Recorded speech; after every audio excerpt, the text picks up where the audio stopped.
Hi ಎಲ್ಲರಿಗೂ ನಮಸ್ಕಾರ.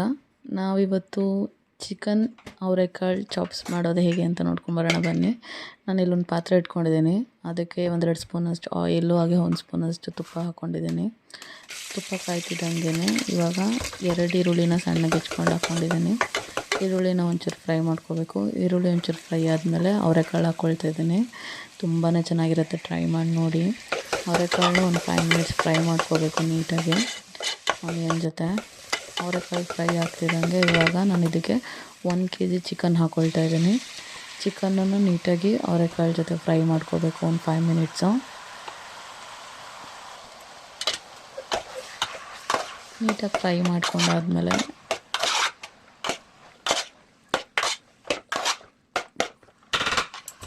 ಇದಕ್ಕೆ ನಾನಿವಾಗ 1 ಚಿಟಿಕೆ ಅಷ್ಟು ಅರಿಶಿನ ಹಾಗೆ 1 ಸ್ಪೂನಷ್ಟು ಉಪ್ಪು ಹಾಕ್ಕೊಳ್ತಾ ಇದ್ದೀನಿ. ಚಿಕನ್ನಿಗೆ ಎಷ್ಟು ಬೇಕೋ ಅಷ್ಟು ಹಾಕ್ಕೊಂಡು ನೀಟಾಗಿ ಮಿಕ್ಸ್ ಮಾಡ್ಕೊಳ್ತಾ ಇದ್ದೀನಿ. ಇವಾಗ ಒಂದು ಲಿಡ್ ಕ್ಲೋಸ್ ಮಾಡಿಬಿಟ್ಟು ಒಂದು 5 ಮಿನಿಟ್ಸ್ ತನಕ ಬಿಡಿ. ಆಮೇಲೆ ಲಿಡ್ ಓಪನ್ ಮಾಡಿ 5 ಮಿನಿಟ್ಸ್ ಆದಮೇಲೆ ಶುಂಠಿ ಬೆಳ್ಳುಳ್ಳಿ ಪೇಸ್ಟ್ ಹಾಕ್ತಾಯಿದ್ದೀನಿ 2 ಟೇಬಲ್ ಸ್ಪೂನಷ್ಟು. ಇವಾಗ ನೀಟಾಗಿ ಮಿಕ್ಸ್ ಮಾಡ್ಕೋಬೇಕು. ನೀಟಾಗಿ ಮಿಕ್ಸ್ ಮಾಡಿಕೊಂಡು ಫ್ರೈ ಮಾಡ್ಕೊಳ್ಳಿ. ಮತ್ತೆ ಲಿಡ್ ಕ್ಲೋಸ್ ಮಾಡಿಬಿಡಿ. ಅದು ಚಿಕನ್ ಡಿಸ್ಟರ್ಬ್ ಆಯಿತು, ನನ್ನ ಮಗಳು ಅಲ್ಲಿ ನನ್ನನ್ನು ಇಮಿಟೇಟ್ ಮಾಡ್ತಾಯಿದ್ದಾಳೆ. ಅದಾದಮೇಲೆ ಇವಾಗ 3 ಟೊಮೊಟೊ ಹಣ್ಣು ಹಾಕ್ಕೊಳ್ತಾ ಇದ್ದೀನಿ.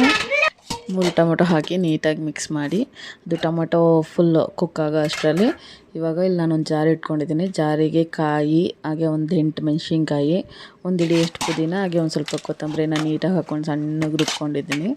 ಇವಾಗ ನೋಡಿ ಟೊಮೊಟೊ ಕೂಡ ನೀಟಾಗಿ ಬಂದಿದೆ. ಇವಾಗ ಗ್ರೈಂಡ್ ಮಾಡಿಕೊಂಡ್ರೆ ಅದು ಮಸಾಲೆನ ಇದಕ್ಕೆ ಹಾಕಿ ಮಿಕ್ಸ್ ಮಾಡಬೇಕು.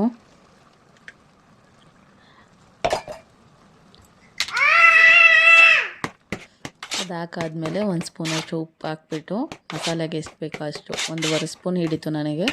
1.5 ಸ್ಪೂನಷ್ಟು ಉಪ್ಪು ಹಾಕ್ಬಿಟ್ಟು ನೀಟಾಗಿ ಕುಕ್ ಆಗೋವರೆಗೂ ಬಿಡಬೇಕು. ಮಸಾಲೆ ನೀಟಾಗಿ ಹಸಿ ವಾಸನೆ ಎಲ್ಲ ಹೋಗೋವರೆಗೂ ಕುಕ್ ಆಗಬೇಕು.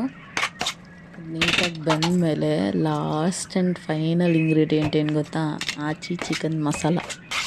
ಆಚಿ ಚಿಕನ್ ಮಸಾಲ ಹಾಕ್ಬಿಟ್ಟು ಒಂದು 2 ಟೇಬಲ್ ಸ್ಪೂನ್ ಅಥವಾ 1.5 ಟೇಬಲ್ ಸ್ಪೂನ್ ಅಷ್ಟು ಹಾಕ್ಬಿಟ್ಟು ನೀಟಾಗಿ ಮಿಕ್ಸ್ ಮಾಡಿ ಫುಲ್ ಕುಕ್ ಆಗೋವರೆಗೂ ಬಿಟ್ಟು ಆಮೇಲೆ ರೊಟ್ಟಿ ಜೊತೆ, ಮುದ್ದೆ ಜೊತೆ, ರೈಸ್ ಜೊತೆ ಬ್ಯಾಟಿಂಗ್ ಸ್ಟಾರ್ಟ್ ಮಾಡ್ತಾ ಇರೋದೆ ಸಕ್ಕತ್ತಾಗಿರುತ್ತೆ. ಎಲ್ಲರೂ ಒಂದ್ಸಲ ಟ್ರೈ ಮಾಡಿ ನೋಡಿ.